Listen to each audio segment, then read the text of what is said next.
Chromacopia. Chromacopia. I'm interested. Obviously, it's Tyler the Creator. Damn. I wonder what we gonna get from this. How many tracks? What the collabs are? Y'all know I'm more R&B centric, more soul centric. You know, I love singers. So it's really just one of those things where it's like, when you show me that you're collaborating with Daniel Caesar, when you show me, you know, sometimes he'll utilize his voice similar to like a Sanfa in some instances. Not to say that he sound like him, but he be trying sometime. Was that Baby Keem? All right, bro, you doing too much. But I wanna see him collaborate with more singers. I think he really could leave the rapping in the past. I don't want to hear it from him anymore. I'm gonna be honest with you. Not that he can't rap. Sean, what is your favorite Tyler era? Probably between Igor and Call Me If You Get Lost. I like the ideas that were happening a lot on Flower Boy though. That probably is like the strongest one, like as a project that I could listen to from start to finish. But Igor hit the spot, I guess, that I like a lot more from Tyler, which is the soft-spoken. I'm trying my best to explain, you know what I'm saying, my feelings and emotions, even though it's coming from somebody who's historically been very harsh and brash with his delivery, you know what I'm saying, very off the cuff, hard to accept and stuff like that. To see him in that mode or in that form of expression on Igor just put a smile on my face, you know what I'm saying? So that's probably why I like it more. It kind of recontextualizes him a lot, and I don't think he can be, you know what I'm saying, more expressive on this next project. Like, I don't know what more additional layers you could get to Tyler the Creator on whatever this album is gonna be. Like, how many more areas of his mind or personality he can expose on another project. That's why I'm more so asking for kind of what he delivered on Igor, because that really is my favorite era. Even though Flower Boy was more of like a, I'm coming into one with myself, you know what I'm saying? I'm accepting who I am, or I'm finding out who I am, you know what I mean? Or just revealing who I am to a certain extent on Flower Boy. But Igor, I don't know, that scratched the itch. That definitely scratched the itch. Call Me If You Get Lost, great project as well. I don't hold it in as high of a regard as Igor, given what I feel Igor represents, but it did have a lot of my favorite records on there. For instance, everybody seeing how great NBA Youngboy can be. Most people wasn't fans of NBA Youngboy for a long time until they heard him on the Tyler record. 42 Doug was on that record, you know what I'm saying? And while it wasn't my favorite track, it was still a good track.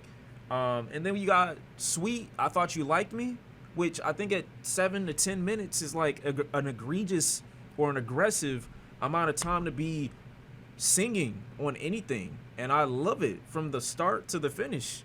Like, you don't get me to love songs that long unless they're from certain people, you know?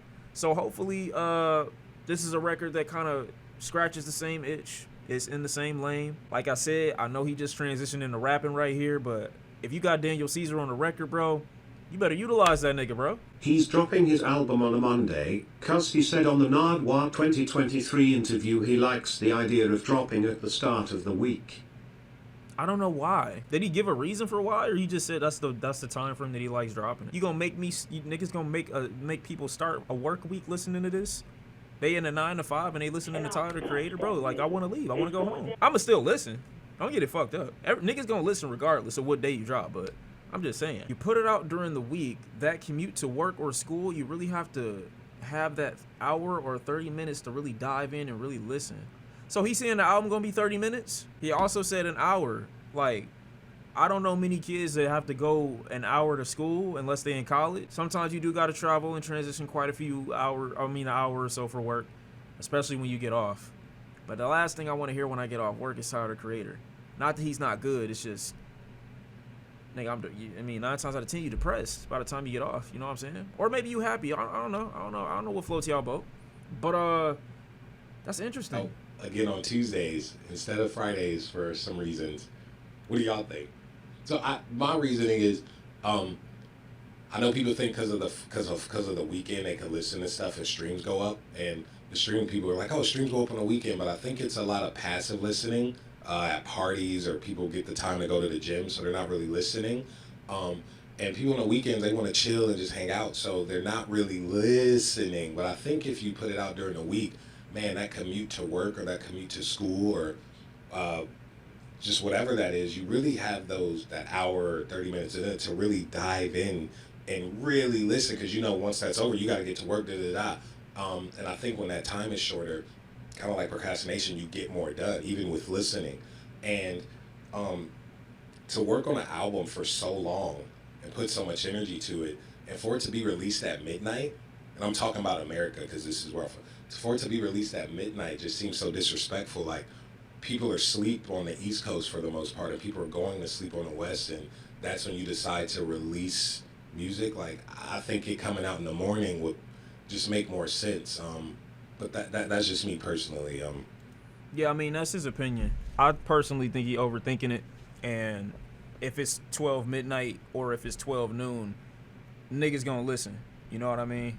I don't know. I thought his reasoning would have been like, I want to weaken the current ecosystem of having a drop on a particular day and show that artists can really do whatever it is that they want to do, and we should start going against the grain or really disrupt the structure of the music industry standards. But I think that while that's a calculated enough reason, I find it hard to think that at this stage in his career, people are becoming like new Tyler the Creator fans. I think he meant it like maybe so that like even the people that know of him already are going to be able to listen to it at a better time to where they could digest it because they have more time or more attention to give it.